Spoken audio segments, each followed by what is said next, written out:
Stu, when we first got here, was like, look, you're going to get overwhelmed first day, and then by the end of the week, you'll definitely be able to get it. And he was definitely right. I mean, we definitely now have an immensely more knowledge about stone and honing stone and polishing stone and all types of things now. It's thanks to Stu and Cam and this whole thing. So definitely a great school to come to. I don't think you're going to find another school for stone that's going to be better than this place, just because of how much we've learned from you. Yeah, 100% coming back. Yeah, definitely coming back.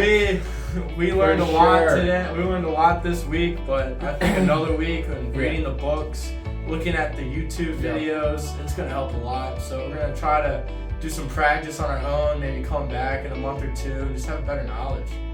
Just learn, man. It's a great industry to get into. Everybody's got stuff.